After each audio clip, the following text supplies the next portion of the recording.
Hello everyone, welcome to my YouTube channel. So video को like और share कर दीजिएगा और चैनल पर नए हैं चैनल को सब्सक्राइब भी कर लीजिए। तो देखो भाई, यहाँ पर आज का हमारा फर्स्ट क्वेश्चन क्या रहने वाला है, जो कि हमारे उत्तराखंड के इतिहास से रिलेटेड है ना।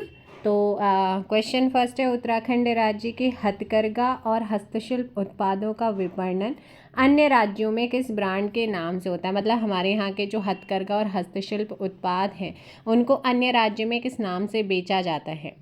तो इन उत्पादों को बेचा जाता है किस नाम से, जल्दी से कमेंट कीजिए। ये सिर्फ ना कि एक एग्ज़ाम, उसके अलावा यूके पीएससी के कई एग्ज़ाम्स में, यूके ट्रिपल एससी के कई एग्ज़ाम्स में रिपीट हुआ है। तो इसे बोला जाता है हिमाद्री के नाम से बेचा जाता है और ये ब्रांड राज्य की समृद्धि, सांस्कृतिक विरासत और प्राकृतिक सुंदरता को क्या करता है, प्रेजेंट करता है, यानी कि दर्शाता है। सो नेक्स्ट क्वेश्चन यहाँ पर आता है, निम्नलिखित में से किसने टिहरी रियासत के खिलाफ विद्रोह में भाग नहीं लिया था। सो निम्नलिखित में से किसने टिहरी रियासत के खिलाफ विद्रोह में पार्टिसिपेट नहीं किया था, ये आपसे पूछा गया है। सो ध्यान रखिएगा, जिन्होंने पार्टिसिपेट नहीं किया था वो कौन थे। जो हमारा टिहरी रियासत है वो गढ़वाल हिमालय की तलहटी में स्थित एक रियासत हुआ करती थी, जिसकी स्थापना 1815 में हुई और ये रियासत 1949 तक स्वतंत्र रही, जिसके बाद इसे भारत में 1949 में शामिल कर दिया गया था। टिहरी रियासत के खिलाफ कई विद्रोह हुए थे, जिनमें श्रीदेव सुमन, नागेंद्र सकलानी, मोलू भंडारी है ना, इन्होंने इसमें पार्टिसिपेट किया था। जैसे स्वतंत्रता सेनानियों ने इसमें महत्वपूर्ण भूमिका निभाई थी, लेकिन जिन्होंने इसमें भाग नहीं लिया था वो है यहाँ पर कल्याण चंद। कौन है? कल्याण चंद। और इन विद्रोह का मुख्य उद्देश्य जनता को क्या करना था, रियासत के दमनकारी शासन से मुक्ति दिलाना रहा है।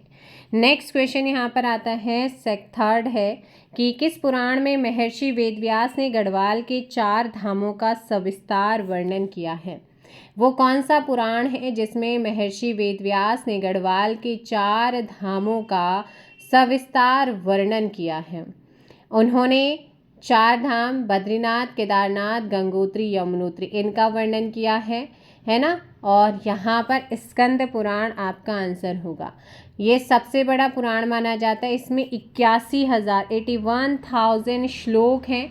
इसे 7 खंडों, माहेश्वर खंड, वैष्णव खंड, ब्रह्मांड खंड, काशी खंड, अवंती खंड, नागर खंड, प्रभा खंड में क्या किया गया है, बांटा गया है। सो ऑप्शन क्या हो जाएगा यहाँ पर, बी आप लोगों का करेक्ट होगा। डूंगी पांटोली आंदोलन संबंधित है। डूंगी जो आपका पांटोली या पांटिली मूवमेंट है इज रिलेटेड टू। सो डूंगी पांटोली आंदोलन किससे संबंधित है? 1994 में यह आंदोलन हुआ था और हमारे उत्तराखंड के चमोली डिस्ट्रिक्ट में हुआ था, जिसे स्थानीय महिलाओं के द्वारा शुरू किया गया था और महिलाओं ने इसे बांज के जंगलों को बचाने के लिए और जंगलों को उद्यान विभाग को हस्तांतरित करने के लिए ये मूवमेंट शुरू किया। सो यहाँ पर आपका आंसर हो जाएगा ऑप्शन सी। और महिलाओं ने पेड़ों के इम्पोर्टेंस को समझते हुए उन्हें बचाने के लिए एकजुट होकर आवाज़ उठाई, ताकि वनों और पर्यावरण को क्या किया जा सके, संरक्षित किया जा सके। ठीक है भाई, ऑप्शन आप लोगों का सी हो जाएगा। यूकेपीएससी के भी आप 5000 वाली प्लेलिस्ट को देख सकते हैं, उसमें आपके 5000 प्लस पीवाई के क्वेश्चन हैं, वो आपको कराए गए हैं। Which war memorial was establish by British empire to honour the valour of Gorkha warriors even after the defeat of Gorkha in Anglo Gorkha wars. किस युद्ध स्मारक का निर्माण अंग्रेजों द्वारा अंग्रेज गोरखा युद्ध में गोरखों की हार के बावजूद गोरखा वीरों की बहादुरी का सम्मान करने के लिए किया गया? सो ध्यान रखना है, यहाँ पर आप लोगों का हो जाएगा खलंगा वॉर मेमोरियल। ऑप्शन आपका ए क्या होगा, परफेक्ट। ये स्मारक देहरादून के पास ही है। 1814 से 16 के दौरान हुए अंग्रेज गोरखा युद्ध में गोरखाओं की हार के बावजूद भी गोरखा वीरों की बहादुरी का सम्मान करने के लिए इसका निर्माण किया गया था। अगला क्वेश्चन है, निम्नलिखित में से उत्तराखंड के किस शिलालेख में यूनानी राजाओं के नाम का उल्लेख है? सो उत्तराखंड का वो कौन सा ऐसा शिलालेख है, तो आप सभी जानते हैं फेमस शिलालेख कौन सा है, कालसी, जो कि देहरादून में है, ऑप्शन सी। इसमें एंटियोकस, टॉलमी, मगस, एंटीगोनस, अलेक्जेंडर, इन सभी का उल्लेख है। और ये शिलालेख अशोक के प्रमुख शिलालेखों में से एक माना जाता है ना। और इस शिलालेख ब्राह्मी लिपि में है। इसमें अशोक के धर्मोपदेशों का वर्णन किया गया है। नेक्स्ट आता है, on the basis of codes given below arrange the following events related to Uttarakhand state formation movement in ascending orders of their occurrence. नीचे दिए गए कूटों के आधार पर उत्तराखंड राज्य निर्माण आंदोलन से संबंधित निम्नलिखित घटनाओं को उनके घटित होने के आरोही क्रम में व्यवस्थित करना है। तो देखो भाई, अगर यहाँ पर बाटा घाट कांड की बात करूँ, मैं बता देती हूँ। सबसे पहले यहाँ पर आपका 1 सितंबर 1994 में हुआ था हमारा खटीमा कांड। ये अलग अलग क्वेश्चन भी पूछे जाते हैं। मसूरी गोली कांड हुआ था हमारा 2 सितंबर 1994 में हुआ। उसके बाद बाटा घाट की अगर बात करते हैं तो ये 15 सितंबर को हुआ है। 15 सितंबर ईयर 1994 ही है। और यहाँ पर रामपुर तिराहा कांड की बात करते हैं या मुजफ्फर कांड के नाम से भी इसको जाना जाता है, अक्टूबर 1994 में घटना घटित हुई थी। तो इसके अकॉर्डिंग सबसे पहले कौन सा आएगा बताइएगा। इसमें सबसे पहले आएगा हमारा खटीमा वाला 1 सितंबर, फिर आएगा आप लोगों का 2 सितंबर, फिर आएगा हमारा 1 वाला और फिर लास्ट में 4 वाला। यानी कि आपका 3, 2, 1, 4 ऑप्शन हो जाएगा सी। अब इनको इंडिविजुअल भी याद रखना, पूछा जाता है कि खटीमा कांड कब हुआ, मसूरी गोली कांड कब हुआ। एक नया आपका आता है बाटा घाटा कांड कब हुआ, मुजफ्फरनगर या फिर रामपुर तिराहा कांड कब हुआ। ये अलग अलग क्वेश्चन भी आते हैं, इनको नोट कर लीजिए कहीं पर, बहुत इंपॉर्टेंट है। और ये सिर्फ एक एग्ज़ाम नहीं है बल्कि अनगिनत एग्जाम्सों में ये क्वेश्चन पूछे जा चुके हैं अलग अलग इंडिविजुअल। सो देख लीजिए, एक तो आपको यहाँ से कितने क्वेश्चन मिल गए हैं एक साथ। नेक्स्ट आता है यहाँ पर, चीनी यात्री हिनशांग द्वारा निम्नलिखित में से किस स्थान की यात्रा का ऐतिहासिक संदर्भ नहीं मिलता है। सो चीनी यात्री जो एक हिनसांग एक प्रसिद्ध चीनी बौद्ध भिक्षु हुआ करता था और किसके शासनकाल में भारत आए थे, ये हर्षवर्धन के शासनकाल में भारत आया था और भारत में 16 वर्ष तक रहा। इसने अपनी पुस्तक CU की, क्या थी इनकी पुस्तक, CU की, इसमें अपनी यात्रा तथा तत्कालीन भारत, उस समय के भारत का विवरण दिया है। हिनशांग ने अपनी यात्रा वृत्तांत CU में उत्तराखंड को ब्रह्मपुर, है ना, और हरिद्वार को मोयूली या मायापुर नाम से वर्णित किया है। हिनशांग के यात्रा वृत्तांत में मकरपुर का ऐतिहासिक संदर्भ नहीं मिलता है। सो मकरपुर आप लोगों का आंसर हो जाएगा ए। नेक्स्ट क्वेश्चन आता है कि निम्नलिखित में से कौन पांडुकेश्वर ताम्र लेखों की लिप्यंतरण से जुड़ा हुआ है। Who among the following is associated with transliterations of Pandukeshwar copper plates inscriptions. So Pandukeshwar ताम्र लेखों के लिप्यंतरण से जुड़ा हुआ कौन है। सो क्वेश्चन नंबर 9 की बात करते हैं। तो पांडुकेश्वर ताम्रपत्र के जो हैं चमोली जिले के पांडुकेश्वर नामक स्थान से प्राप्त हुए हैं। ताम्रपत्रों का एक समूह, एक ग्रुप है और ये ताम्रपत्र कत्यूरी राजवंश के इतिहास में उनकी वंशावली, शासन व्यवस्था और सामाजिक आर्थिक स्थिति के बारे में एक महत्वपूर्ण इंफॉर्मेशन प्रदान करते हैं। ठीक है। मधुकर केशव धवलीकर एक फेमस भारतीय पुरातत्वविद और पुरालेख शास्त्री हैं जिन्होंने पांडुकेश्वर ताम्रपत्र शिलालेख के शोध और लिप्यंतरण में ऐतिहासिक संदर्भ प्लेटों में निहित इन्फॉर्मेशन को समझने में अपना महत्वपूर्ण योगदान दिया। सो यहाँ पर आपका आंसर क्या हो जाएगा, मधुकर केशव धवलीकर, ऑप्शन बी। कहाँ से प्राप्त हुए, चमोली के पांडुकेश्वर नाम से प्राप्त हुए हैं। ताम्रपत्रों का एक समूह है। अगला क्वेश्चन आता है, सूची 1 को सूची 2 से मैच करना है। सो यहाँ पर आप सबसे पहले बताइएगा सूची 1 को, तो जूलिया क्या हुआ करता था। तो ये आप लोगों का टैक्स में मैचेस करने हैं। तो जूलिया भाई आपका नदी और पुलों पर लगने वाला कर हुआ करता था। सिरती की बात करते हैं तो ये नगद लिया जाने वाला टैक्स था। सिरती क्या था, नगद लिया जाने वाला टैक्स। कटक की बात करते हैं तो ये सेना के लिए लिया जाने वाला कर था। कटक क्या था, सेना के लिए लिया जाने वाला। खेनी कपीनी एक कुली बेगार कर था। खेनी कपीनी क्या था, तो खेनी कपीनी एक कुली बेगार टैक्स हुआ करता था। है ना। सो यहाँ पर आपका हो जाएगा 2413। ऑप्शन देख लेते हैं, 2143 सही लगाया था मैंने। तो देखो भाई 2, एक सेकंड क्या था, एक दोबारा से लगा देते हैं। जूलिया की बात करते हैं तो ये नगद है ना, 2 हो जाएगा। सॉरी ये नदी और पुलों पर। सिटी की बात करते हैं हाँ, तो 24। ऑप्शन कौन सा हो जाएगा यहाँ पर, ऑप्शन हो जाएगा 2413। जूलिया नदी और पुलों पर लगने वाला, शिरती नगद लिया जाने वाला, कटक सेना के लिए लिया जाने वाला टैक्स, और खेनी कपीनी क्या था आपका, कुली बेगार कर था। कंसीडर द फॉलोइंग स्टेटमेंट, निम्नलिखित कथनों पर विचार करना है। During the Chandra period the Bajdar tax was for the dancers and performers. Chand काल में नर्तक व नर्तकियों के लिए बजदार कर हुआ करता था। सो यहाँ पर आप लोगों ने ध्यान रखना है, नहीं, चंद काल में नर्तक और नर्तियों के लिए बजदार कर नहीं बल्कि बजनिया टैक्स हुआ करता था। क्या होता था, बजनिया कर था। और बजदार एक प्रकार का व्यापारिक टैक्स हुआ करता था, ना कि इन पर लगाया जाना। अगला तो ये तो आपका गलत हो गया है। अगला है कि चंदकाल में महाजन के लिए बजनिया करता, तो ये आपके महाजनों के लिए नहीं था, है ना। तो यहाँ पर ये ध्यान रखना है, बल्कि बाजदार और बजदार टैक्स हुआ करता था महाजन के लिए। तो यहाँ पर ऑप्शन क्या है, दोनों ही गलत है। So both are correct, incorrect incorrect incorrect, गलत है।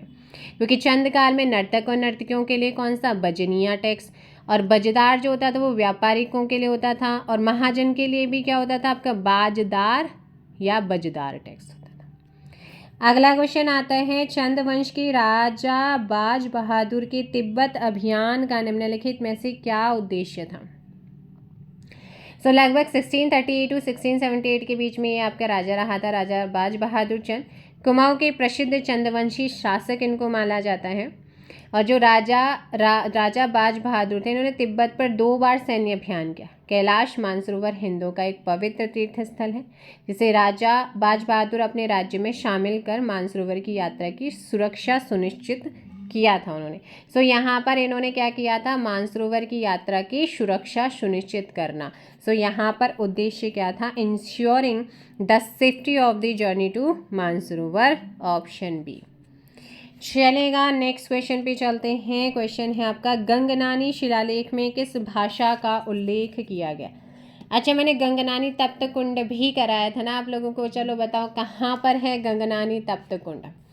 चलो हम बात करते हैं, which language is mention in the Gangnani inscriptions. So Gangnani शिलालेख में किस भाषा का उल्लेख है, संस्कृत भाषा का इसमें उल्लेख किया गया है। उत्तरकाशी में गंगनानी नामक स्थान पर स्थित है शिलालेख। गंगनानी क्षेत्र अपने गर्म पानी के कुंडों, हॉट स्प्रिंग्स के लिए फेमस है। ये शिलालेख प्राचीन नागरिक या शारदा लिपि में लिखा गया था। इसकी भाषा संस्कृत या प्राचीन पहाड़ी हिंदी के प्रभाव वाली है। सो ऑप्शन ए यहाँ पर परफेक्ट होगा। नेक्स्ट आता है, चंद वंश के शासक कीर्तिचंद ने निम्नलिखित में से किन राज्यों और स्थानों को विजित करके अपने साम्राज्य में मिलाया था। सो कीर्तिचंद 1488 से 1503 तक इन्होंने राज किया, अप्रॉक्सीमेट लगभग। चंद वंश के एक शक्तिशाली शासक इनको माना जाता है। अपने राज्य का विस्तार करने के लिए इन्होंने कुछ राज्य और स्थान को विजित किया, जिसमें आपका आता है डोटी राज्य, बारामंडल आता है, विसोदा इनके अल्मोड़ा, खगमरा कोट, श्योनरा, कोटोली ये आपका शामिल है। तो यहाँ पर आपका क्या हो जाएगा फिर, all of these, option D क्या हो जाएगा, इन्होंने सभी को जो जीता था, all of these, option D. Next question पे चलते हैं। निम्नलिखित कथनों पर क्या करना है, विचार करना है और सही कथन कौन सा है वो चुनें। मेहराम फर्त्याल दरबारी गुटों का संबंध चंद वंश से था। अगला है, ग्राम प्रशासन के संदर्भ में कोटाल तथा पहरी नामक कर्मचारी चंद वंश से संबंधित थे। जो चंद वंश की स्थापना 7वीं शताब्दी में सोमचंद ने करी थी। चंद वंश मध्यकालीन भारत का एक प्रमुख राजवंश माना जाता है। चंद वंश ने कुमाऊं यानी कि वर्तमान उत्तराखंड क्षेत्र पर शासन किया था। और चंद वंश ने जो है ना कुमाऊं में क्षेत्र में अपनी राजधानी चंपावत से स्थापित की थी। और महेंद्र चंद वंश का अंतिम शासक 1790 में गोरखाओं ने कुमाऊं पर अटैक किया और चंद वंश को समाप्त किया था। सो यहाँ पर ऑप्शन क्या हो जाएगा? हाँ भाई, इसका बताओ आप मुझे जल्दी से। स्टेटमेंट वाली बात है। सो स्टेटमेंट वाली बात की बात करती हूँ तो भाई महरम फर्त्याल दरबारी गुटों का संबंध चंद वंश से बिल्कुल था। ग्राम प्रशासन के संदर्भ में कोटाल और प्रहरी नामक कर्मचारी चंद वंश से संबंधित दोनों ही सही हैं, इसलिए both first and second are correct, दोनों क्या हैं? सही हैं। नेक्स्ट क्वेश्चन आता है, टिहरी राज्य प्रजामंडल की स्थापना हुई थी। सो टिहरी राज्य प्रजामंडल की स्थापना कब हुई थी? किसने करी थी? कहाँ हुई थी? सो 1939 में देहरादून में स्थापित हुआ था दौलत राम और नागेंद्र शकलानी और वीर चंद्र सिंह गढ़वाली के प्रयास से। दौलत राम और नागेंद्र शकलानी एंड वीर चंद्र सिंह गढ़वाली इनके प्रयास से प्रजामंडल की स्थापना 1939 में होती है। और कहाँ पर होती है? देहरादून। मोस्ट इम्पॉर्टेंट, प्रजातंत्रात्मक शासन की मांग को लेकर टिहरी रियासत में 20वीं शताब्दी के तीसरे दशक से जन आंदोलन शुरू हुआ। श्रीदेव सुमन ने इस आंदोलन का नेतृत्व किया था। सो नेक्स्ट क्वेश्चन है आप लोगों का, ब्रह्मदेव संबंधित था। Brahmadev was related to dynasty, अब किस वंश से संबंध है ब्रह्मदेव का? ब्रह्मदेव जो है ये सोमचंद्र के कुमाऊं आगमन से पहले कत्यूरी वंश के राजा ब्रह्मदेव का शासन हुआ करता था, सोमचंद्र के कुमाऊं आगमन से पहले। और उत्तराखंड राज्य पर शासन करने वाला पहला कत्यूरी वंश जिसकी स्थापना वासुदेव कत्यूरी ने करी। सो यहाँ पर ऑप्शन क्या हो जाएगा आपका? डी हो जाएगा। नेक्स्ट आता है कि ब्रिटिश गढ़वाल की राजधानी श्रीनगर से पौड़ी स्थानांतरित की गई थी। Capital of British Garhwal was shifted to Pauri from Srinagar. British Garhwal की राजधानी श्रीनगर से पौड़ी स्थानांतरित की गई थी 1840 में। ऑप्शन सी है ना, ब्रिटिश गढ़वाल की राजधानी को पौड़ी स्थानांतरित किया 1840। गढ़वाल राज्य वर्तमान में उत्तर पश्चिम हिमालय राज्य उत्तराखंड भारत में एक स्वतंत्र राज्य है जिसकी स्थापना 823 ईस्वी में माना जाता है कि कनकपाल ने करी थी। चलिए नेक्स्ट क्वेश्चन पे चलते हैं कि उत्तराखंड में निम्नलिखित में से कौन सी संस्था प्रत्यक्ष प्रजातंत्र के लक्षणों से युक्त है? अब यहाँ पर बात करते हैं, प्रत्यक्ष प्रजातंत्र लोकतंत्र का एक रूप है जिसमें नागरिकों को कानून बनाने और नीतियाँ बनाने की प्रक्रिया में सीधे भाग लेने का अधिकार। और भारत में प्रत्यक्ष लोकतंत्र का उदाहरण ग्राम सभा है, जबकि नगर पंचायत में निर्णय निर्वाचित प्रतिनिधियों के द्वारा किया जाता है। सो फिर यहाँ पर क्या हो जाएगा आपका? ग्राम सभा होगा। क्या हो जाएगा? ग्राम सभा, ऑप्शन ए। नेक्स्ट क्वेश्चन आता है आप लोगों का कि उत्तरांचल वर्तमान उत्तराखंड का निर्माण कब हुआ था? सो 15 अगस्त 1996 को उस समय के प्रधानमंत्री HD देवगौड़ा ने उत्तराखंड राज्य की घोषणा करी लाल किले से। और 27 जुलाई 2000 को केंद्र सरकार ने यूपी पुनर्गठन विधेयक 2000 को लोकसभा में पेश किया, जो 1 अगस्त 2000 को लोकसभा और 10 अगस्त 2000 को राज्यसभा से पारित होता है। और भारत के राष्ट्रपति ने प्रदेश पुनर्गठन विधेयक को 28 अगस्त 2000 को अपनी स्वीकृति प्रदान की और उसी के बाद 9 नवंबर 2000 को यह अस्तित्व में आया था और 1 जनवरी 2007 से उत्तराखंड इसका नाम बदला गया, उत्तरांचल से Uttarakhand. So option A Uttar Pradesh पुनर्गठन अधिनियम 2000 के द्वारा। नेक्स्ट क्वेश्चन आता है यहाँ पर कि उत्तरांचल वर्तमान में उत्तराखंड में पहला विधानसभा चुनाव हुआ था। सो हमारे यहाँ पर पहला विधानसभा चुनाव जो हुआ था वो हुआ था 2002 में। ऑप्शन आपका क्या हो जाएगा? सी, बिल्कुल परफेक्ट आंसर होगा। नेक्स्ट क्वेश्चन पे चलते हैं कि सन 1952 में कम्युनिस्ट पार्टी के किस नेता ने उत्तराखंड राज्य की मांग का ज्ञापन भारत सरकार को सौंपा था? In 1952 AD which leader of the communist party interested the demand of the state of Uttarakhand to the government of India? So ये करा था किसने? पूरन चंद्र जोशी जी ने करा था, PC जोशी यानी कि पूरन चंद्र जोशी। और 1952 में भारतीय कम्युनिस्ट पार्टी थी जिसने पहली बार PC जोशी के द्वारा यूपी के पहाड़ी क्षेत्र को अलग राज्य का दर्जा देने से संबंधित एक प्रस्ताव क्या किया था? पारित किया था। सो नेक्स्ट क्वेश्चन आता है कि निम्न में से कौन सा मंदिर सुदर्शन शाह के द्वारा निर्मित कराया गया है। सो सुदर्शन शाह के द्वारा निर्मित कराया गया जो मंदिर है वो आपके 4 धामों में से एक है, जिसका नाम है यमुनोत्री, ऑप्शन ए। उत्तरकाशी में स्थित है और यमुनोत्री मंदिर का निर्माण इस सुदर्शन शाह ने कराया था, जो कि गढ़वाल साम्राज्य के राजा थे। और मूल गंगोत्री मंदिर का निर्माण नेपाली सेनापति अमर सिंह थापा ने कराया था। कुमाऊं में प्रथम गोरखा प्रशासक कौन नियुक्त हुआ था। तो who was appointed first Gorkha administrator of Kumaon. Kumaon में प्रथम गोरखा प्रशासक कौन नियुक्त किया गया था, कौन अपॉइंट हुए थे। सो 1791 से लेकर 92 कुमाऊं पर गोरखाओं के अधिकार के बाद प्रथम गोरखा सूबेदार या सुब्बा जोग मल्ला शाह को अपॉइंट किया गया था, ऑप्शन डी। और गोरखाओं के द्वारा कुमाऊं में पहला भूमि बंदोबस्त भी सुब्बा जोगमल के द्वारा लाया गया, जिसके तहत कुमाऊं में 20 नाली जमीन पर 1 रुपया टैक्स लगाया जाता था। कुमाऊं में चंद वंश के अंतिम राजा कौन था, महेंद्र चंद। 1790 के बाद गोरखाओं का शासन प्रारंभ हो जाता है। और ना यहीं पर मैं आपको बता दूं, गोरखाओं की जो न्याय व्यवस्था थी उससे कई बार क्वेश्चन पूछे जाते। तो गोरखाओं की न्याय व्यवस्था जो थी वो कैसी थी, अमानवीय थी। कैसी थी, अमानवीय और अन्यायपूर्ण हुआ करती थी, जिसमें न्यायिक शक्तियाँ सैन्य अधिकारियों को सौंपी गई थी। उन्हें पद के अनुसार निर्णय सुनाने का अधिकार था। गोरखाओं ने श्रीनगर, ठीक है, लंगूरगढ़ और चांदपुरगढ़ में 3 न्यायालय स्थापित किए थे। कुमाऊं क्षेत्र में दीवानी और फौजदारी के छोटे मामले जो थे वो सैन्य अधिकारियों के द्वारा, जबकि बड़े मामले सुब्बा के द्वारा सुने जाते थे। प्रत्यक्षदर्शी यानी कि गवाह या साक्षी न होने पर या सरहद का मामला होने पर अग्नि परीक्षा ली जाती थी, जिसे दिव्य प्रथा कहते थे। तो दिव्य प्रथा किसे कहते थे, किसकी न्याय व्यवस्था में शामिल थी, गोरखाओं की न्याय व्यवस्था में शामिल थी, है ना। और ये 3 प्रकार से होती थी जो आपकी दिव्य प्रथा थी, जैसे गोला द्वीप यानी कि गोला द्वीप या दिव्य के नाम से जाना जाता था। गोला द्वीप या दिव्य में क्या होता था, आरोपी गरम लोहे की छड़, क्या होता था, गरम लोहे की छड़ पकड़ कर, अब भाई कोई गरम पकड़ेगा तो जलेगा ना, और कुछ दूर उसे चलना होता था। अगर वो जलता है तो उसे अपराधी मान लिया जाता था, जो गलत है।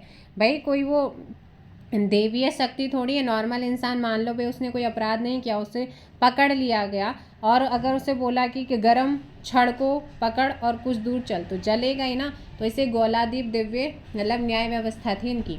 एक थी आपकी तराजू द्वीप। अब तराजू द्वीप में क्या होता था कि आरोपी जो होता था उसका वजन तोला जाता था, और शाम को वजन कम होने पर उसे अपराधी, और वजन सेम रहा तो नहीं माना जाएगा, कम होगा तो उसे अपराधी मान लिया जाता था।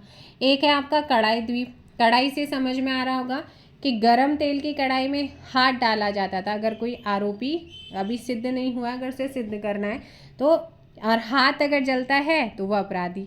तो ऐसी तो इनकी न्याय व्यवस्था थी। इसके अलावा तीर द्वीप, जहर द्वीप, जो व्यक्ति तैरना नहीं जानता था उसे तालाब में डुबो देना, जो डूबा वह अपराधी माना। धन के मुकदमे में धन और जमीन के मुकदमे में मिट्टी मंदिर में रखी जाती थी। यदि संबंधित परिवार में 6 माह में किसी की मृत्यु हो जाती थी तो उसे दैवीय प्रकोप मानकर अपराधी को दंडित किया जाता था।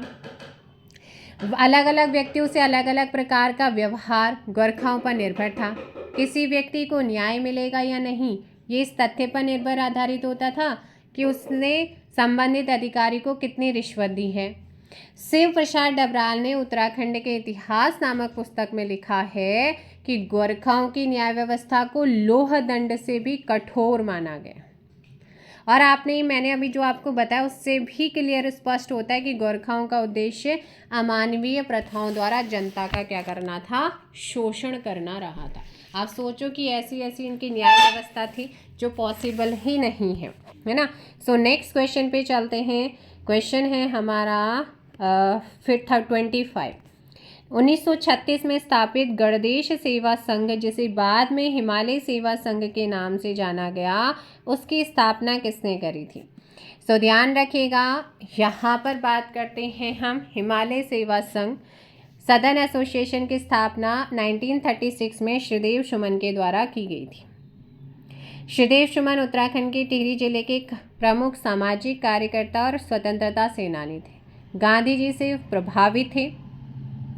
1943 में उन्हें विद्रोही घोषित कर गिरफ्तार कर लिया गया था और 25 जुलाई 1944 को उनको जेल में ही उनकी मृत्यु हो गई थी। सो यहाँ पर हो जाएंगे श्रीदेव सुमन, ऑप्शन ए। नेक्स्ट क्वेश्चन आता है यहाँ पर, टिहरी नरेश प्रताप सिंह की मृत्यु के बाद शासन की बागडोर किसने संभाली थी? यहाँ पर आपसे पूछा है कि जब टिहरी नरेश प्रताप शाह की मृत्यु हो गई थी तो उनकी मृत्यु के बाद किसने बागडोर संभाली थी? 21 वर्ष की आयु में टिहरी की गद्दी पर ये बैठे और प्रताप नगर के संस्थापक माना जाता है। इन्होंने जंगल, न्यायिक और पुलिस प्रशासन में सुधार करने की कोशिश की।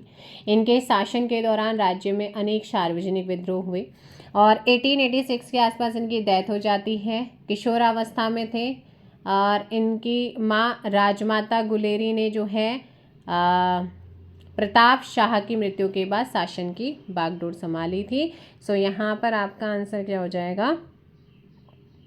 ऑप्शन बी, महारानी गुलेरिया। नेक्स्ट क्वेश्चन आता है कि which among the following historians in Uttarakhand is known by the name Charan? Charan नाम से उत्तराखंड के निम्न में से कौन इतिहासकार जाने जाते हैं, जो कि इम्पोर्टेंट है? इनका जन्म जो है वो पौड़ी गढ़वाल के गहली गांव में हुआ है। इनकी कुछ रचनाएं, कुछ कृतियाँ जैसे गोरा बादल, उत्तरांचल के अभिलेख एवं मुद्रा, गुहा, द्वितीय और उत्तराखंड का इतिहास, ये फेमस रही हैं।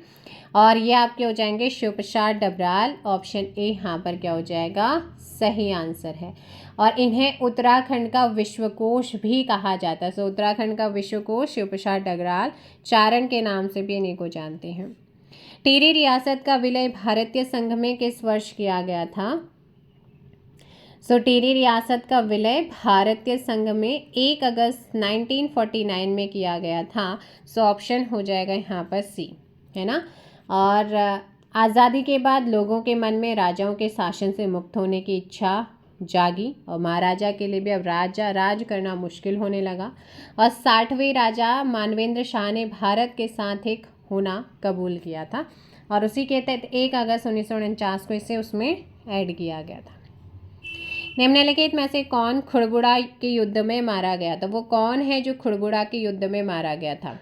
14 मई 1804 को गढ़वाल नरेश प्रद्युमन शाह और गोरखाओं के बीच में देहरादून में खुड़बुड़ा में क्या होता है? खुड़बुड़ा के मैदान में निर्णायक युद्ध होता है जिसमें ये शहीद हो जाते हैं, ऑप्शन सी। नेक्स्ट क्वेश्चन आता है कि निम्न में से कौन सा शासक परमार वंश से संबंधित है? वो कौन सा शासक है जो परमार वंश से संबंधित है? परमार के नाम से भी जाना जाता है, जो एक राजपूत वंश है।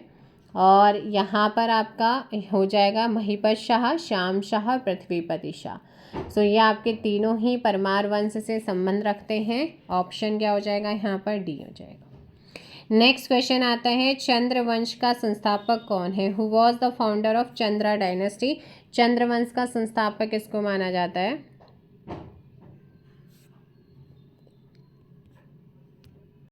देखिएगा, ये क्वेश्चन आपका डिलीट किया गया था आयोग के द्वारा, क्योंकि इसमें जो चंद्र वंश या चंद्र डायनेस्टी का संस्थापक हो वो किसे माना जाता है? सोमचंद्र को माना जाता है। किसे माना जाता है? सोमचंद्र को। यहाँ पर फिर आपका ऑप्शंस कोई भी नहीं है। नेक्स्ट क्वेश्चन आता है, उत्तराखंड का प्रथम ऐतिहासिक राजवंश कौन सा है? उत्तराखंड का प्रथम ऐतिहासिक राजवंश की बात करते हैं। बताइएगा कौन होगा? ध्यान रखना है, यहाँ पर अगर मैं बात करती हूँ प्रथम ऐतिहासिक वंश की, तो वो है आप लोगों का ऑप्शन सी, कार्तिकेयपुर राजवंश या कत्यूरी। उत्तराखंड का पहला ऐतिहासिक राजवंश 6वीं से 11वीं शताब्दी तक शासन किया। इनकी पहली राजधानी जोशीमठ हुआ करती थी, जो बाद में कार्तिकेयपुर में स्थानांतरित कर दी गई थी। नेक्स्ट क्वेश्चन आता है, काशीपुर का नाम काशीनाथ अधिकारी के नाम पर पड़ा, वह किस चंद शासक का कर्मचारी था? काशीपुर उत्तराखंड राज्य के कुमाऊं मंडल का एक प्रमुख नगर। काशीपुर को पुरातन काल में उज्जैनी नगरी भी कहा जाता था और इस जगह का नाम काशीपुर चंद वंशीय राजा देवी चंद्र के तो देवी चंद्र ऑप्शन में है नहीं, ये क्वेश्चन भी आपका डिलीट किया गया था। देवी चंद के कर्मचारी काशीनाथ अधिकारी के नाम पर पड़ा है, जिन्होंने इसे 16वीं और 17वीं शताब्दी में बसाया था, ऐसा माना जाता है। तो भाई अब यहाँ पर ऑप्शन है नहीं, तो मैं आपको बता देती हूँ देवी चंद्र आप कर लीजिएगा। क्या करेंगे? देवी चंद्र। नेक्स्ट क्वेश्चन आता है कि ब्रिटिश गढ़वाल में पहला थाना कहाँ पर स्थापित किया गया था। सो ब्रिटिश गढ़वाल का पहला थाना राजा टिहरी के राजा प्रताप शाह ने पुलिस विभाग की स्थापना भी करी थी। सो यहाँ पर ऑप्शन हो जाएगा क्या? डी। इनमें से कोई नहीं, क्योंकि इसकी स्थापना कहाँ पर हुई थी? टिहरी गढ़वाल में हुई थी, और टिहरी के राजा प्रताप शाह ने पुलिस विभाग भी स्थापित किया था। नेक्स्ट क्वेश्चन यहाँ पर आते हैं, कुमाऊं में कत्यूरी वंश की समाप्ति के बाद किस वंश की स्थापना हुई थी? तो कत्यूरियों के बाद अभी जस्ट मैंने बताया था, जैसे कत्यूरियों का समाप्त होता है वैसे ही यहाँ पर सोमचंद जो है वो चंद डायनेस्टी को इस्टेब्लिश करता है। 700 से लेकर 721 ईस्वी में इन्होंने यहाँ पर शासन किया था। चंद डायनेस्टी यहाँ पर आती है अगली। नेक्स्ट क्वेश्चन आता है, which one of the following dynasties descriptions is found in पन्नी, है ना, पाणिनी अष्टाध्याय। सो निम्नलिखित में से किस राजवंश का वर्णन पाणिनी की अष्टाध्यायी में मिला है? सो पाणिनी के अष्टाध्यायी में मिला है किसका? कुड़िंद राजवंश उत्तराखंड में शासन करने वाला प्रथम प्राचीन राजवंश रहा है। सो कुड़िंदों का उल्लेख है।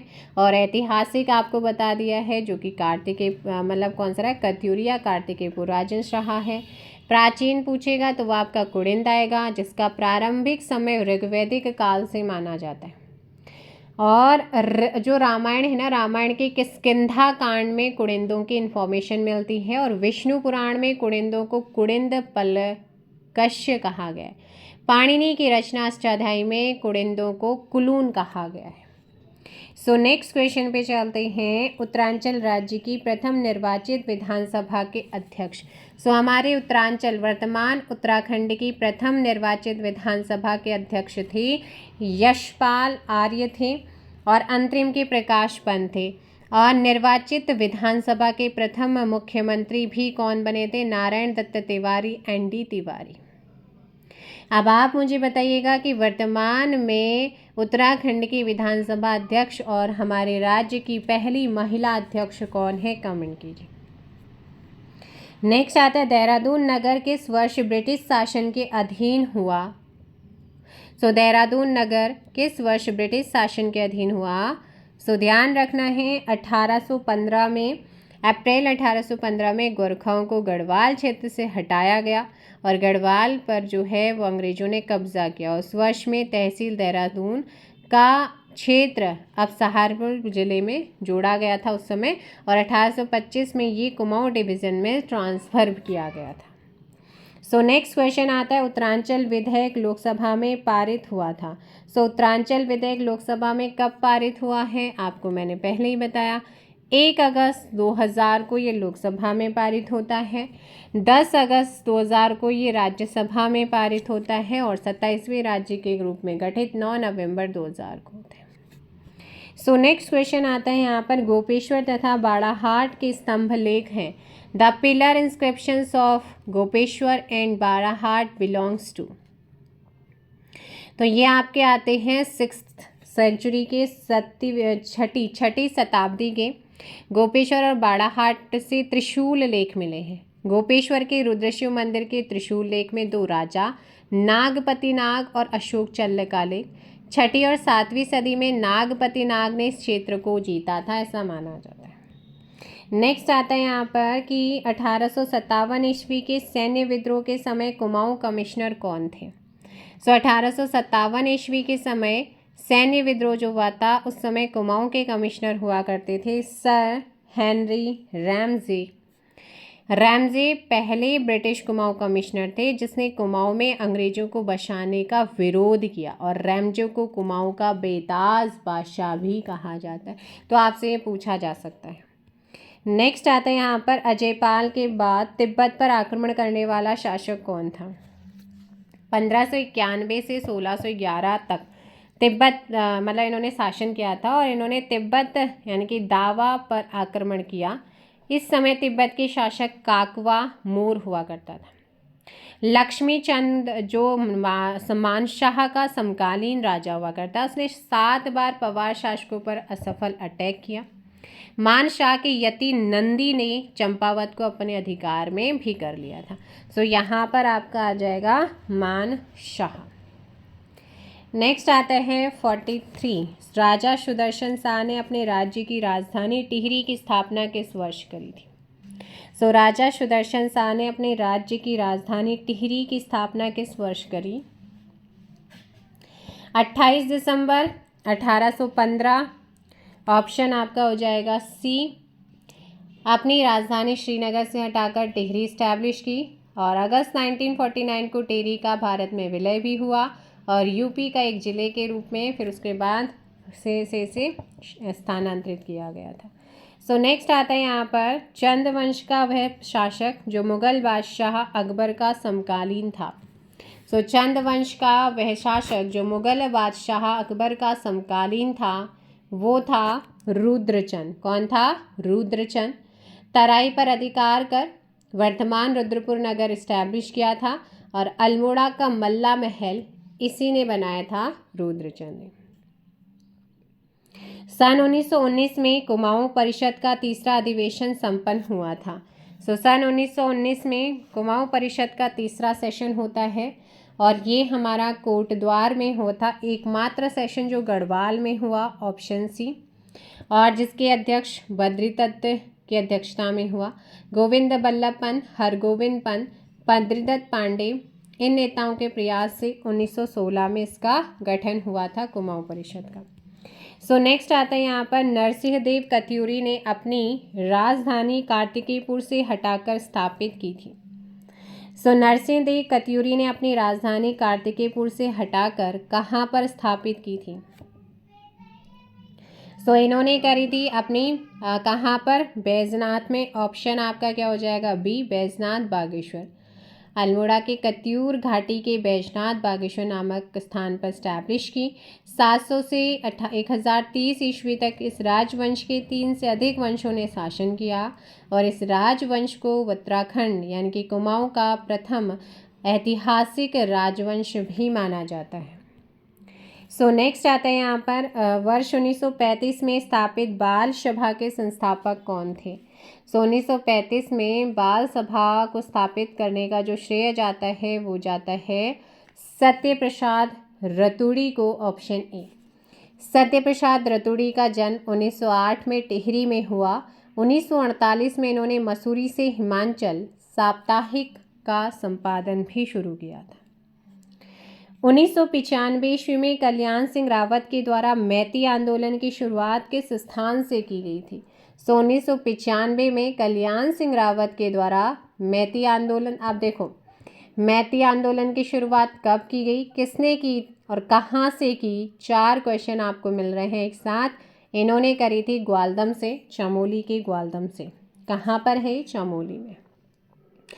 ये आंदोलन पर्यावरण किससे रिलेटेड है? 5वां क्वेश्चन। छठा कहाँ है? चमोली के ग्वालदम। पर्यावरण संरक्षण से संबंधित है। किससे संबंधित है ये भी पूछा जाता है। इसके तहत गढ़वाल के किसी गांव में अगर किसी लड़की की शादी होती है तो विदाई के समय मैत्री बहनों द्वारा दुल्हा दुल्हन को गांव के एक निश्चित स्थान पर ले जाकर फलदार पौधा वहाँ पे दिया जाता है। सो नेक्स्ट क्वेश्चन यहाँ पर आता है सलोणादित्य वंश की स्थापना की थी। फाउंडर ऑफ दी सलोणादित्य डायनेस्टी, सलोणादित्य वंश की स्थापना किसने करी थी आपसे पूछा जाता है, जो कि इम्पोर्टेंट क्वेश्चन है। ध्यान रखिएगा, बालेश्वर एवं पांडुकेश्वर से प्राप्त जो अभिलेख हैं वो कहते हैं कि सलोणादित्य के बेटे पुत्र इच्छरदेव ने सलोणादित्य वंश की स्थापना करी। निम्बर वंश के बाद सलोणादित्य वंश स्थापित हुआ और इस वंश का सबसे प्रतापी शासक माना जाता है सुभिराक्ष। सो यहाँ पर ऑप्शन क्या हो जाएगा? बी। क्या हो जाएगा? बी। नेक्स्ट आता है यहाँ पर from the following the district with highest number of legislative assemblies seats in Uttarakhand. So हमारे उत्तराखंड में निम्न में सबसे अधिक विधानसभा सीटों वाला जिला कौन सा है पूछा गया। सो हमारा हरिद्वार, मैंने कई बार बताया है, हरिद्वार में सबसे ज़्यादा विधानसभा सीटें हैं 11, ठीक है। और टोटल वर्तमान में हमारी 70 विधानसभा सीटें, जिसमें से 15 सीटें रिजर्व हैं, जिसमें से 15 में से 13 आपकी अनुसूचित जाति के लिए, 2 अनुसूचित जनजाति के लिए, जिसमें से 2 हैं चकराता देहरादून और नानकमत्ता ऊधम सिंह नगर। हेनरी रैमजी कुमाऊं के शासक नियुक्त हुए थे कब? हेनरी रैमजे को कुमाऊं का कमिश्नर 10 फरवरी 1856 को बनाकर भेजा और 1884 तक इस पद पर बने रहे। और इनकी दरियादली, परोपकारी स्वभाव, मददगार प्रकृति के कारण लोगों ने कुमाऊं का बेताज बादशाह की पदवी से क्या करा था, उपाधि से इन्हें सम्मानित किया गया था। यहाँ पर आपका ऑप्शन क्या हो जाएगा? सी, 1856। नेक्स्ट क्वेश्चन आता है कि कुमाऊं के किस अंग्रेज कमिश्नर के लिए कहा गया न वकील, न अपील, न दलील? For which British commissioner of Kumaon it was said no lawyer, no appeal and no argument? ये था आपका जॉर्ज विलियम ट्रेल। कौन था? George William. ये कुमाऊं के दूसरे अंग्रेज कमिश्नर हुआ करता था। और जॉर्ज विलियम ट्रेल 1816 ईस्वी में कुमाऊं का कमिश्नर बना। इसने 1816 में संपूर्ण उत्तराखंड में डाक सेवा लागू की, कुमाऊं में पटवारी पद का सृजन किया, आबकारी विभाग को स्थापित किया। जॉर्ज विलियम ट्रेल ने अपने कार्यकाल में कुल 7 बंदोबस्त भी लागू किए थे। अगला है 1923 ईस्वी में टिहरी रियासत में राज्य प्रतिनिधि सभा की स्थापना किसने करी थी? टिहरी रियासत में राज्य प्रतिनिधि सभा 1923 में गठित होती है और इसको गठित करने का श्रेय जाता है नरेंद्र शाह को। किसको जाता है? Narendra Shah, option C. नरेंद्र शाह ने 1913 ईस्वी में टिहरी का शासक बनते हैं। इन्होंने अनेक जन कल्याणकारी काम किए थे, जैसे 1919 में इन्होंने पंचायतों की स्थापना, 1920 में कृषि बैंक स्थापना, 1921 में टिहरी में जनगणना, 1923 में टिहरी में आधुनिक चिकित्सालय की स्थापना, सार्वजनिक पुस्तकालय की स्थापना इन्होंने करी। ये पूछे जाते हैं, अलग अलग याद रखना। पूछा जाता है कि टिहरी में कृषि बैंक को किसने स्थापित किया, कब किया, है ना, जनगणना की शुरुआत किसने करी, सारे क्वेश्चन पूछे जाते, तो ये इन्होंने ही करा था। नेक्स्ट क्वेश्चन आता है, निम्न में से कौन सा या से किले अल्मोड़ा में चंद शासकों के द्वारा निर्मित किया गया है या किए गए हैं? ये किए गए हैं आपके लाल मंडी का किला। देखो भाई, तीनों किलों का निर्माण अल्मोड़ा में चंद शासकों के द्वारा किया। खगमरे किला का जो निर्माण है वो भीष्मचंद ने 1555 से 60 में करवाया था, है ना। और इसके अलावा जबकि लाल मंडी और मल्ला महल का किले का निर्माण कल्याण चंद ने करवाया था। लाल मंडी किले को फोर्ट मोइरा के नाम से भी जानते हैं। ये आपका अल्मोड़ा में चंद शासकों के द्वारा निर्मित, तो ये सारे के सारे हैं। अब किस किसने करे हैं वो भी आपको बता दिए गए हैं। अगला है, भारत में स्वतंत्रता के पश्चात हैदराबाद रेजिमेंट को परिवर्तित कर दिया गया था। भारत में स्वतंत्रता के बाद जो हैदराबाद की रेजिमेंट थी उसे चेंज किया गया था कुमाऊं रेजिमेंट में, ऑप्शन सी। 1797 में हैदराबाद के निज़ाम ने एक सैन्य ब्रिगेड गठित किया, जिसे स्वतंत्रता के बाद बटालियन 2 कुमाऊं के नाम से जाना जाता है। कुमाऊं रेजिमेंट का मुख्यालय रानीखेत अल्मोड़ा में है। नेक्स्ट क्वेश्चन, उत्तराखंड में बीच बचाओ आंदोलन की प्रवर्तक के रूप में किसको जाना जाता है? टिहरी गढ़वाल में जड़धार गांव के निवासी विजय जड़धारी, ऑप्शन आपका बी, इनको इसका प्रवर्तक के रूप में जानते हैं। इन्होंने 1986 में बीज बचाओ आंदोलन की शुरुआत करी। बीज बचाओ आंदोलन का मुख्य उद्देश्य था पारंपरिक बीजों का संरक्षण करना, कुछ निश्चित बीजों को बोकर व्यवसायीकरण करने का विरोध करा था इन्होंने।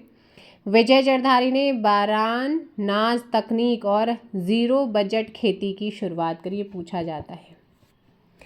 नेक्स्ट क्वेश्चन यहाँ पर आता है आप लोगों का 57, गढ़वाल में पंवार वंश की स्थापना में किस स्थानीय राजा गणपति ने सहायता की थी? गढ़वाल में पंवार वंश की स्थापना में किस स्थानीय राजा यानी कि गणपति ने सहायता करी थी? भानु प्रताप सिंह, ऑप्शन यहाँ पर हो जाएगा सी। 52 गणों के लिए सबसे बावन गढ़ों में से सबसे मजबूत गढ़ माना जाता है। सो नेक्स्ट क्वेश्चन यहाँ पर आता है, निम्नलिखित में से किसे ब्रिटिश सरकार द्वारा सर की उपाधि से विभूषित किया गया है? सो कौन है जिसे सर की उपाधि से विभूषित किया गया? ऑप्शन हो जाएगा यहाँ पर कीर्ति शाह। कौन हो जाएंगे? कीर्ति शाह।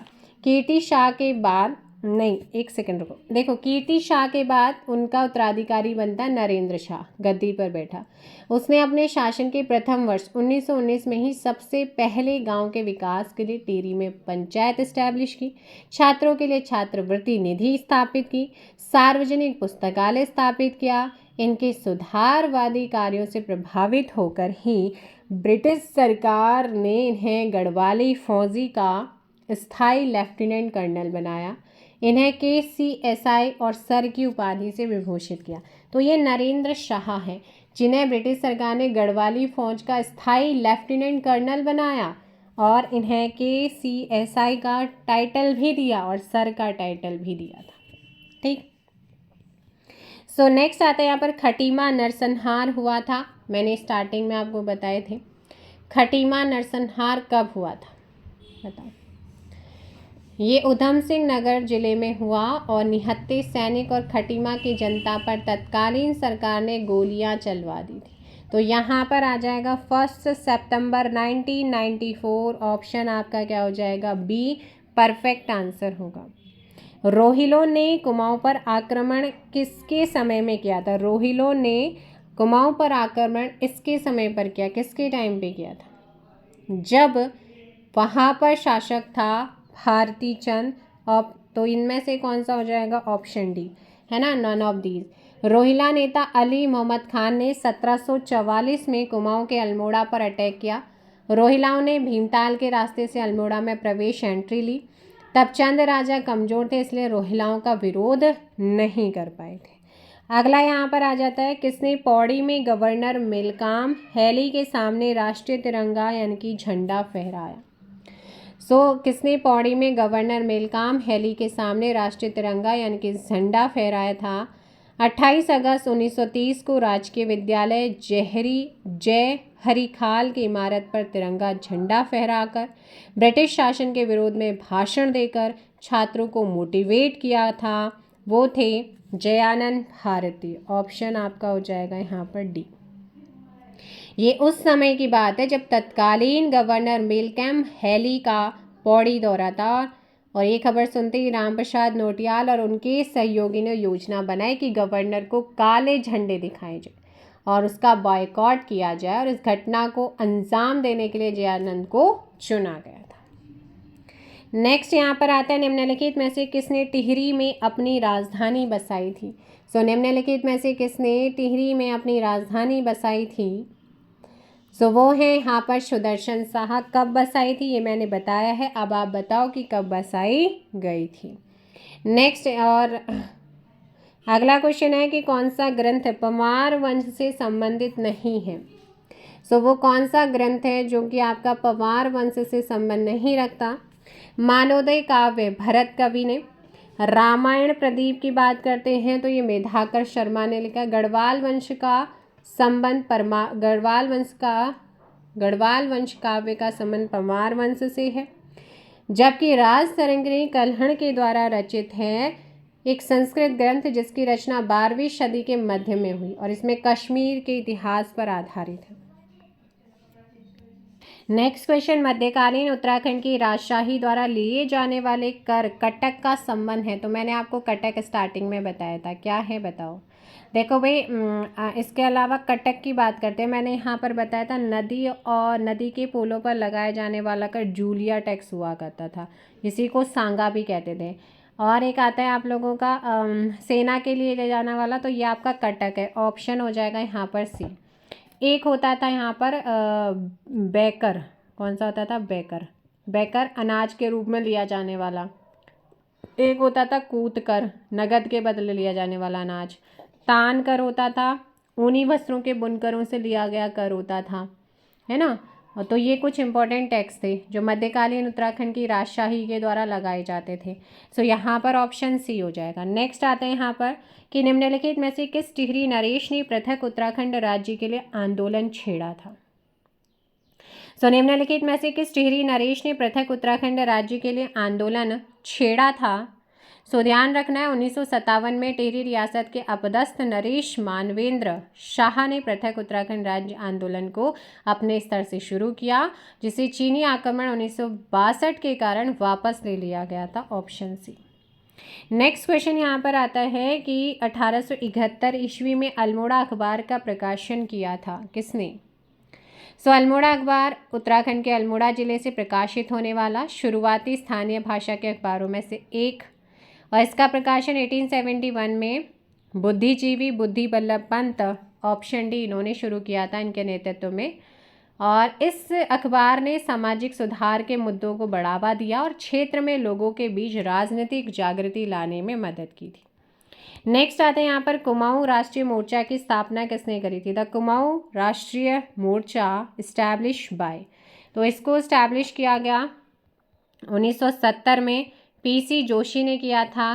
किसने किया था। पीसी जोशी, पूरन चंद्र जोशी ने किया था।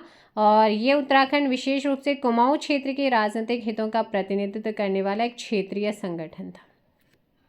नेक्स्ट क्वेश्चन यहाँ पर आता है कि निम्नलिखित में से बद्रीदत्त पांडे किस क्षेत्र से लोकसभा सदस्य चुने गए थे। तो ये 1955 में सांसद बने थे अल्मोड़ा से। Option D. बद्रीदत्त पांडे का जन्म कहाँ। हरिद्वार में प्रसिद्ध वैद्य विनायक पांडे के घर 15 फरवरी 1882 को हुआ। 1913 में इन्होंने अल्मोड़ा अखबार की शुरुआत करी और देश की आज़ादी में इन्होंने महत्वपूर्ण स्थान भूमिका निभाई थी।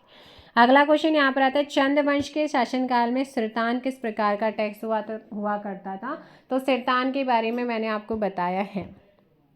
चंद वंश के शासनकाल में सिरतान किस प्रकार का टैक्स हुआ करता था। सो बताइएगा ये किस प्रकार का टैक्स होता था। ऑप्शन बी केवल नगद संबंधी होता था। सिरतान कर हमेशा माल भावर और भोटिया व्यापारियों से वसूला जाता था। सो नेक्स्ट यहाँ पर आता है सन 1843 ईस्वी में पौड़ी व गडोलिया में चाय बागानों की स्थापना किसने करी थी। सो 1843 में पौड़ी और गडोलिया में चाय बागान स्थापित हुए कैप्टन हडल्स्टन। ऑप्शन ए इनके प्रयास से। 1844 में 1844 में देहरादून के कोलगिर में सरकारी चाय बागान स्थापित हुए जो कि करीब 400 एकड़ में फैला हुआ है। अगला है निम्न में से कौन सी उत्तराखंड राज्य विधानसभा सीट अनुसूचित जनजाति के लिए रिजर्व। मैंने कहा कि उत्तराखंड में टोटल 70 सीट हैं जिसमें से 70 में से 15 रिजर्व हैं, 13 एससी के लिए और 2 एसटी के लिए अनुसूचित जनजाति के लिए, जिसमें नानकमत्ता उधम सिंह नगर और चक्राता देहरादून है। सो यहाँ पर ऑप्शन सी हो जाएगा 71 का सी। नेक्स्ट आता है यहाँ पर श्रीनगर गढ़वाल में सामा शाही बागान बनाने का श्रेय जाता है। श्रीनगर गढ़वाल में सामा शाही बागान बनाने का श्रेय किसको जाता है। श्याम शाह को। ऑप्शन हो जाएगा सी। परमार वंश का उत्तराखंड में 45वां शासन लगभग 1611 से 1630। शामशाह जहांगीर का समकालीन जिसका उल्लेख जहांगीरनामा में भी मिलता है, तो ये ध्यान रखिएगा। नेक्स्ट क्वेश्चन पे चलते हैं। 73 है कि उत्तराखंड क्षेत्र के निम्नलिखित में से किस व्यक्ति ने नमक सत्याग्रह के लिए दांडी मार्च में भाग लिया। 1930 में दांडी मार्च के समय टिहरी रियासत को छोड़कर पूरे उत्तराखंड में जगह जगह पर तिरंगा फहराया और कई स्थान पर नमक बनाया गया। साबरमती से दांडी तक महात्मा गांधी के साथ 78 अनुयायियों ने पार्टिसिपेट किया और उन सत्याग्रहियों में 3 ज्योतिराम कांडपाल, भैरव दत्त जोशी, गोरखवीर खड़ग बहादुर ये उत्तराखंड से थे। सो यहाँ पर कौन हो जाएंगे फिर। ऑप्शन सी जो कि कई बार एग्जाम्स में पूछा जा चुका है। बैजनाथ के राजवंश को कत्यूरी नाम किसने दिया था। तो बैजनाथ के राजवंश को कत्यूरी नाम किसने दिया था। 700 ईस्वी में लगभग कार्तिकेयपुर या कत्यूरी वंश एस्टैब्लिश हुआ। इसकी राजधानी अल्मोड़ा की कत्यूर घाटी उस समय वैद्यनाथ बागेश्वर नामक स्थान पर बनाई गई। बैजनाथ है बैद्यनाथ में, तो ये है Edwin T Atkinson, option A अंग्रेज इतिहासकार एडविन टी एटकिंसन। नेक्स्ट यहाँ पर आता है कि पंवार शासन में उल्लिखित गणराज्य वंश काव्य के अनुसार निम्न में से कौन सा पद मंत्रिमंडल में शामिल नहीं था। सो मंत्रिमंडल में कौन शामिल नहीं था? मुख्तार बख्शी और दीवान पद मंत्रिमंडल में थे, लेकिन सदर पद मंत्रिमंडल में शामिल नहीं था, option D. So next question आता है 75।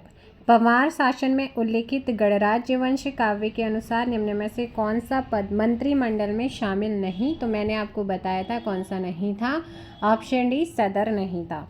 नेक्स्ट क्वेश्चन यहाँ पर आता है कि उत्तराखंड विधानसभा में एक सदस्य नामित किया जाता है। देखिएगा, मैं हमेशा बोलती आई हूँ 104वें संविधान संशोधन के द्वारा 2019 में जो आया था 2020 से लागू हुआ है ना। इसके तहत लोकसभा में जो 2 सीटें क्या होती थी, आंग्ल भारतीय समुदाय की सीटों को समाप्त कर दिया। ऐसे ही विधानसभा में जो एक राज्यपाल करता था एक सीट नामित, उसे समाप्त कर दिया गया। लेकिन इसमें ये 2022 में पूछा गया, इन्होंने फिर भी यहाँ पर दे रखा है, तो वो एंग्लो इंडियन यहाँ पर आप लगाएंगे। लेकिन अगर ऑप्शन में इनमें से कोई नहीं अगर अब आता है ना, क्योंकि ये आपका ख़त्म कर दिया गया, फिलहाल समाप्त कर दिया गया है, तो आप इनमें से कोई नहीं लगाएंगे। फिर भाई मजबूरी है, अगर इस तरीके से क्वेश्चन बन जाता फिर एंग्लो इंडियन समुदाय, आंग्ल समुदाय वाला आ जाएगा, आंग्ल भारतीय समुदाय। अगर नहीं है इनमें से कोई ऑप्शन में वाला है तो फिर आप नन ऑफ दीज लगाएंगे, ठीक है। सो नेक्स्ट क्वेश्चन यहाँ पर आता है, गोरखाओं ने गढ़वाल पर प्रथम आक्रमण किया था। गोरखाओं ने गढ़वाल पर पहला अटैक कब किया था? देखो भाई, हर्षदेव की सहायता से गोरखाओं ने गढ़वाल पर पहला अटैक किया था 1791 में, ऑप्शन सी। लोकरगढ़ में दोनों सेनाओं के मध्य युद्ध हुआ। गोरखा सेना का नेतृत्व चंद्रवीर तथा भक्ति थापा कर रहे थे और ये युद्ध लगभग महीने भर चला और लास्ट में प्रद्युम्न शाह और गोरखाओं ने 1792 में लुकरगढ़ की संधि की, जिसके तहत गोरखाओं ने गढ़वाल पर दोबारा आक्रमण न करने का दावा किया था। सो 1791 ध्यान रखेंगे। अगला क्वेश्चन है, उत्तराखंड में होम रूल लीग की स्थापना हुई थी। Home rule league was establish in Uttarakhand. So Uttarakhand में होम रूल लीग की स्थापना 1914 में की गई थी, ऑप्शन डी। बद्रीदत्त पांडे, मोहन जोशी और चिरंजी लाल इनकी द्वारा की गई थी। और भारत में 1916 में किया था बाल गंगाधर तिलक ने, और अप्रैल में और सितंबर 1916 में एनी बेसेंट के द्वारा किया गया था। उत्तराखंड में राष्ट्रपति शासन लागू, भाई कई बार पूछा जा चुका, 2 बार लागू हुआ। उत्तराखंड में फरवरी 2025 तक जो है वो 2 बार राष्ट्रपति शासन लागू हो चुका है। पहला हुआ था 27 मार्च 2016 से 21 अप्रैल 2016, यानी कि 25 दिन का लगा। दूसरा 22 अप्रैल 2016 से 11 मई 2016, यानी कि 19 दिन का था। सो दोनों ही याद रखना है आपने। अगला आता है यहाँ पर, कांचीपुरम किस राजवंश की राजधानी थी? कांचीपुरम किस राजवंश की राजधानी रही है? कांचीपुरम 3वीं से 9वीं शताब्दी ईस्वी तक कांचीपुरम रही थी पल्लवों की। ऑप्शन क्या हो जाएगा यहाँ पर? डी। कांचीपुरम बेगवती नदी के तट पर स्थित ये शहर मंदिर, रेशमी वस्त्र, समृद्ध सांस्कृतिक विरासत के लिए फेमस। चोलों ने इस पर 10वीं से 13वीं शताब्दी तक और 14वीं से 17वीं शताब्दी तक विजयनगर के राजाओं ने इस पर शासन किया। So option D. अगला क्वेश्चन आता है कि अनंतपाल का धारशिल शिलालेख किस राजवंश का इतिहास बताता है? सो अनंतपाल का धारशिल शिलालेख किस राजवंश का इतिहास बताता है? पंवार का। किसका बताता है? पंवार से रिलेटेड। पंवार वंश ने गढ़वाल साम्राज्य पर शासन किया। पंडित हरिकृष्ण रतूड़ी, राजा भानु प्रताप गढ़वाल में पंवार वंश के पहले शासक माने जाते हैं। क्वेश्चन नंबर 82, उत्तराखंड भारतीय गणतंत्र का राज्य है, तो उत्तराखंड भारतीय गणतंत्र का कौन से राज्य के रूप में गठन हुआ है? सो यहाँ पर आपका ऑप्शन बी 27वें राज्य के रूप में, और हिमालयी राज्यों में 11वां। अगला क्वेश्चन है, उत्तराखंड के 6ठे राज्यपाल आपसे पूछा गया है। देखो भाई, पहले राज्यपाल सुरजीत सिंह बरनाला, दूसरे सुदर्शन अग्रवाल, तीसरे बनवारी लाल जोशी, चौथे मार्गरेट अल्वा, पंचम चौथे 5वें अजीत कुरैशी, छठे कृष्णकांत पाल, 7वें बेबी रानी मौर्य और 8वें वर्तमान में गुरमीत सिंह हैं। लेफ्टिनेंट जनरल गुरमीत सिंह है। तो आपसे पूछा गया है छठे कौन थे, तो छठे थे यहाँ पर डॉक्टर कृष्णकांत पाल। ऑप्शन क्या हो जाएगा आपका? सी बिल्कुल सही आंसर होगा। 5 साल की अवधि के लिए भारत का राष्ट्रपति गवर्नर राज्यपाल की नियुक्ति करता है और उसकी इच्छा अनुसार वो पद धारण करता है। काशीनाथ ने काशीनगर की स्थापना करी थी, तो काशीनाथ ने जो कि आपका देवी चंद का एक पदाधिकारी था काशीनाथ, उसके नाम पर काशीपुर पड़ा और इसने इसे बसाया था 1639 में। ऑप्शन आपका क्या हो जाएगा? बी। एक पौराणिक शहर माना जाता है। चलिए कमेंट करके एक चीज़ बताओ कि हमारा जो काशीपुर है वो किस जनपद में आता है? उधम सिंह नगर में या नैनीताल में, किस में है? अंग्रेजों ने किस वर्ष में गोरखा शासकों को उत्तराखंड में परास्त किया था? तो अंग्रेजों ने किस वर्ष में गोरखा शासकों को हराया था, परास्त किया था? 18 से 14 और 16 के बीच नेपाल और ब्रिटिश ईस्ट इंडिया कंपनी के बीच में युद्ध लड़ा गया था। इसे कभी कभी गोरखा युद्ध या एंग्लो नेपाल युद्ध भी कहा जाता है और इस युद्ध में गोरखाओं को अंग्रेजों से हारना पड़ा था, है ना। सो ऑप्शन भी, अंग्रेजों ने हराया था।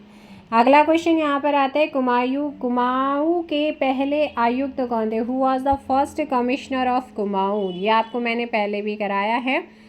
सो ये थे आपके कौन? ई गार्डनर। ऑप्शन हो जाएगा यहाँ पर ई गार्डनर, जिसकी नियुक्ति 3 मई 1815 को तत्कालीन गवर्नर के द्वारा की। गार्डनर ने अल्मोड़ा से श्रीनगर तक डाक व्यवस्था लागू की। कुमाऊं पर 24 आयुक्तों ने शासन किया था, जिसमें 23 ब्रिटिश और एक भारतीय के.एल. मेहता थे। कुमाऊं परिषद का पहला अधिवेशन साल 1917 में अल्मोड़ा में हुआ, जिसकी अध्यक्षता दयाजत दोषी ने करी थी। तो ये आपके कुमाऊं परिषद के बारे में भी बता दिया। कालसी अभिलेख उत्तराखंड के किस जनपद में स्थित है? अगर आपसे पूछता है कालसी, भाई आपको मैंने पहले ही बता दिया है, ये आपका शिलालेख की भाषा है प्राकृत लिपि ब्राह्मी। शिलालेख यमुना नदी के किनारे पर है। देहरादून डिस्ट्रिक्ट में चक्राता वाला जो रीजन आता है वहाँ पर है और ये शिलालेख लगभग 3री शताब्दी ईसा पूर्व का माना जाता है।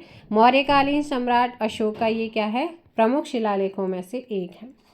नेक्स्ट क्वेश्चन है, उत्तराखंड की विधानसभा में अनुसूचित जनजाति के लिए कितनी सीटें आरक्षित हैं? सो उत्तराखंड की विधानसभा में अनुसूचित जनजाति के लिए कितनी सीटें रिजर्व हैं? ये मैंने आपको कई बार करा दिया है। सो 70 सीटों में 15 रिजर्व, 13 एससी के लिए और एसटी के लिए 2 सीट हैं। Option B. नेक्स्ट आपका क्वेश्चन है, कत्यूरी शासकों की राजधानी थी। The capital of the Katyuri emperors was. So Katyuri शासकों की राजधानी रही है कार्तिकेयपुर। ऑप्शन सी, है ना। और इस वंश के काल को मूर्ति कला और वास्तुकला में उत्तराखंड का स्वर्णयुग कहा जाता है। कत्यूरी राजवंश के देवता कार्तिकेय माने जाते हैं और इन्होंने अपनी पहले इनकी राजधानी अगर बात करते हैं, इस वंश ने पहली राजधानी जोशीमठ चमोली को बनाया, बाद में अपनी राजधानी बैजनाथ कार्तिकेयपुर को बनाया था और ये उत्तराखंड पर शासन करने वाला पहला ऐतिहासिक राजवंश माना जाता है। सो नेक्स्ट क्वेश्चन आता है, किससे गढ़ केशरी के नाम से जाना जाता है? हु नोन एज गढ़ केशरी? सो गढ़ केशरी के नाम से यहाँ पर जाना जाता है अनुप्रसाद बहुगुणिया को। किसे? अनुसुईया प्रसाद बहुगुणा जी को। 1919 के अमृतसर कांग्रेस सेशन में बैरिस्टर मुकुंदी लाल की ओर से इन्होंने भाग भी लिया और 1921 में गढ़वाल नवयुवक सम्मेलन श्रीनगर में अध्यक्ष भी बने थे। नेक्स्ट क्वेश्चन आता है, टिहरी रियासत स्टेट का भारतीय संघ में विलीनीकरण आपको मैंने पहले ही बताया था। 1 अगस्त 1949 को जो है मानवेंद्र शाह ने इसकी स्वीकार किया था। Option C. उत्तराखंड में शासन करने वाला प्रथम ऐतिहासिक राजवंश आपको पहले भी बताया, अभी दोबारा बता रही हूँ। पहली राजधानी जोशीमठ चमोली, फिर कार्तिकेयपुर बैजनाथ में इन्होंने अपनी राजधानी बसाई और उत्तराखंड का स्वर्ण युग किस चीज़ के लिए? मूर्तिकला और वास्तुकला में उत्तराखंड का स्वर्ण युग, इसी युग को माना जाता है। Option C, Katyuri Kartikeya. अगला क्वेश्चन यहाँ पर आता है, प्रजामंडल की स्थापना देहरादून में 1939 में हुई, किस किसने करी और ये बताओ इसका उद्देश्य क्या था? उद्देश्य रहा है जनता को टिहरी राज्य के कुशासन से मुक्ति दिलाना और श्रीदेव सुमन, गोविंद राम भट्ट, तोताराम गोरेला, इनके सहयोग से ये बनाया गया था। ऑप्शन हो जाएगा यहाँ पर डी। सो नेक्स्ट क्वेश्चन है कि उत्तराखंड विधानसभा हेतु प्रथम आम चुनाव कब हुआ था? तो उत्तराखंड की विधानसभा के लिए प्रथम आम चुनाव कब हुआ था? ऑप्शन सी 14 फरवरी 2002 में हुआ था। 70 सीटों वाली इस विधानसभा में भारतीय राष्ट्रीय कांग्रेस 36 सीटों के साथ सबसे बड़ी पार्टी बनकर उभरी थी, ये ध्यान रखना है। अगला क्वेश्चन यहाँ पर आता है कि गांधी जी के दांडी मार्च में उत्तराखंड से किसने प्रतिभाग किए? क्वेश्चन फिर से आप लोगों को आ गया। मैंने 3 लोगों के नाम दिए थे, फटाफट उनके नाम बताओ। सो यहाँ पर आपका आंसर हो जाएगा ज्योतिराम कांडपाल। इनके अलावा और 2 कौन थे? जल्दी कमेंट कीजिए, थोड़ी देर पहले बताएं। और इनका जन्म अल्मोड़ा में 1892 में हुआ था। नेक्स्ट क्वेश्चन आता है, गढ़वाल का वह कौन सा राजा था जिसके समय में गढ़वाल मुगल संबंध सौहार्दपूर्ण हुए थे, मतलब अच्छे बने थे? तो ये था आपका शाम शाह। कौन थे? शाम शाह। जहांगीर के टाइम के क्या माने जाते हैं? समकालीन माने जाते हैं। जहांगीरनामा में भी इसका उल्लेख किया गया है ना। और गढ़वाल का राजा प्रद्युम्न शाह के बेटे थे। इन्होंने अपने पिता की मृत्यु के बाद 1772 में गढ़वाल के राजा के रूप में सिंहासन संभाला था और इन्हीं के टाइम पे रिलेशन अच्छे हुए थे। चंद राजवंश का राज्य चिन्ह क्या है? What was the royal emblem of Chand dynasty? Chand राजवंश का राज्य चिन्ह क्या है? सो ये है यहाँ पर गाय। क्या रहा है? गाय। कुमाऊं में चंद और कत्यूरी प्रारंभ में समकालीन थे। इनमें सत्ता के लिए संघर्ष हुआ। इनकी राजधानी चंपावत। बाद में चंद शासकों ने नैनीताल, अल्मोड़ा, नेपाल के कुछ हिस्सों में अपने राज्य में मिला लिया। और इनका जो संस्थापक माना जाता है चंद का, वो सोमचंद था, जिसका राज्य चिन्ह क्या था? यहाँ पर राजवंश का गाय थी। नेक्स्ट आता है, वर्तमान उत्तराखंड क्षेत्र की प्रथम महिला स्वतंत्रता सेनानी जो जेल गई थी। सो उत्तराखंड की पहली महिला स्वतंत्रता सेनानी जो जेल गई थी, जिनका जन्म 12 अक्टूबर 1902 को उत्तराखंड के बागेश्वर में हुआ था, विष्णु देवी शाह। नेक्स्ट क्वेश्चन आता है, टिहरी रियासत में प्रजामंडल के सदस्य नहीं थे। सो प्रजामंडल 23 जनवरी 1939 देहरादून में गठित। श्रीदेव सुमन, मोलू भरदारी, नागेंद्र शकलानी, खुशहाल सिंह ये शामिल थे और इसके अध्यक्ष थे श्रीदेव सुमन। इस प्रजामंडल के आंदोलन की लड़ाई राजकुमारी के खिलाफ हो गई, जो नागरिक अधिकारों की मांग कर रहे थे। सो यहाँ पर ऑप्शन क्या हो जाएगा? चिरंजी लाल नहीं थे। नेक्स्ट क्वेश्चन आता है यहाँ पर, 100 गोरखाओं ने कुमाऊं पर कब अधिकार किया था? सो गोरखाओं ने कुमाऊं पर अधिकार किया था 1790 में किया था। कब किया था? 1790 में किया था। और कुमाऊं पर अधिकार करने के बाद 1791 में इन्होंने गढ़वाल पर भी अटैक किया था। हालांकि ये क्या हुए थे? पराजित हो गए थे। इसकी कहानी मैंने आपको इससे पहले क्वेश्चन आए थे उसमें बता रखी है। सो भाई ये थे आज के आपके 100 क्वेश्चन। लगभग 500 क्वेश्चन से मैं जल्दी से जल्दी इनको कवर करने की कोशिश करूँगी। सो मिलते हैं नेक्स्ट वीडियो में। Thank you so much. Uttarakhand के इतिहास से रिलेटेड अभी क्वेश्चन ख़त्म नहीं हुए हैं। 500 के अराउंड क्वेश्चंस हैं, बहुत जल्दी इनको ख़त्म करने वाली हूँ। Thank you so much. जय हिंद, जय भारत, जय उत्तराखंड, जय देवभूमि।